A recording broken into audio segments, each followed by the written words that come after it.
오늘의 큐티 말씀은 역대상 12장 1절부터 40절입니다.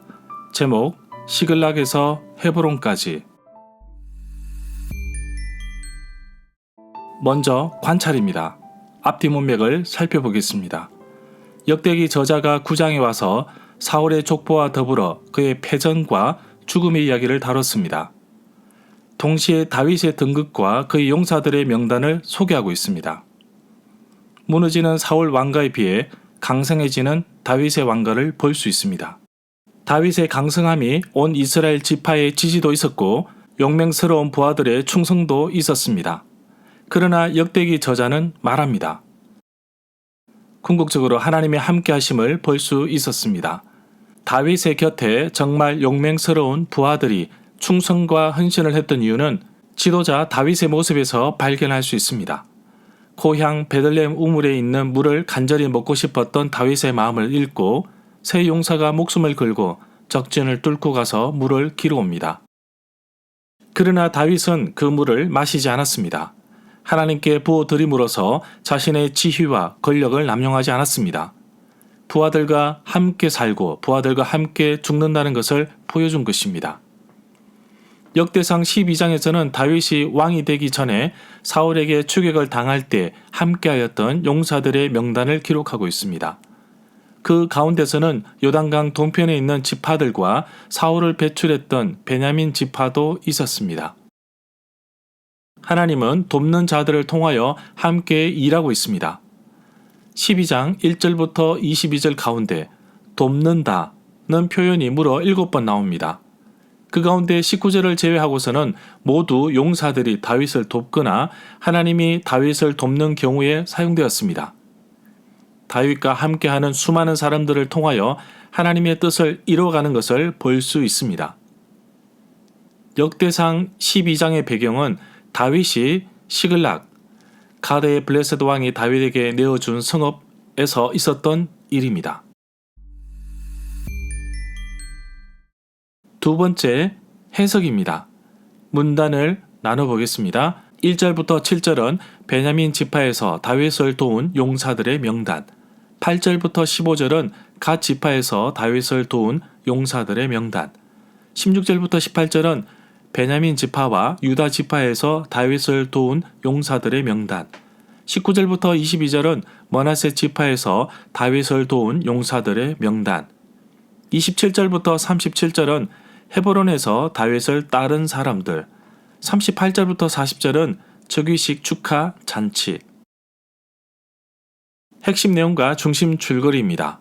역대기 저자는 사울의 이야기를 족보와 함께 그의 최후의 모습만 기록하고 있는데 다윗은 그가 나라를 세우는 과정을 아주 상세하게 그 명단을 자세히 기록하고 있습니다. 심지어 사무엘상과 사무엘하에서도 찾아볼 수 없는 구체적인 명단까지 제시하고 있습니다. 이러한 이유는 바로 다윗에게 초점을 맞추어 온 이스라엘이 다윗을 왕으로 추대하였다는 것을 말하고 싶었던 것입니다. 장인 어른이었던 사울의 추격을 피해 비참한 도망자로 살아가는 다윗에게 사람들이 모여듭니다. 시글락은 가드의 블레셋 왕이 다윗에게 내어준 성읍입니다. 그곳에서부터 다윗은 당당하게 귀환하여서 헤브론에서 왕으로 추대되는데 그 과정과 함께 한 명단을 공개하고 있습니다. 다윗은 17절에서 찾아온 용사들에게 다시 한 번 더 묻습니다. 이들 가운데 자신을 사울에게 넘길 스파이가 있을 수 있다는 의심을 한 것입니다. 이때에 하나님의 영께서 아마새의 입을 통해서 하나님께서 당신을 돕고 계신다라고 격려하면서 함께 동력하게 됩니다. 사울이 죽은 이후에 다윗은 헤브론에서 돌아와서 온 이스라엘의 격려와 환호와 동의 속에서 왕으로 추대됩니다. 레위 지파 사람도 있고 요단 동편에 머물렀던 지파 사람도 있었습니다. 절마다 상세한 설명과 구절 해석, 핵심 내용과 중심 줄거리는 네이버 블로그에 올려져 있습니다. 세 번째, 적용입니다. 내게 주시는 교훈입니다. 하나님은 사람을 통해 일하십니다. 또한 하나님은 돕는 사람을 통해 일하십니다. 다윗 한 사람이 하나님 앞에 바로 섰을 때 하나님은 그를 통해 또 그 한 사람에게 찾아오는 여러 사람들을 통해 하나님의 뜻을 이루어 가십니다. 그렇기 때문에 리더십은 하나님 앞에서 바로 서야 할 것입니다. 먼저 나 자신의 삶을 되돌아보기를 원합니다. 정말 하나님 말씀대로 살아가고 있는가? 구원은 받았지만 정말 예수님께서 말씀하신 좁은 문을 향하여 나아가고 있는가? 저는 2003년부터 한국교회 전도훈련을 감당하고 있습니다.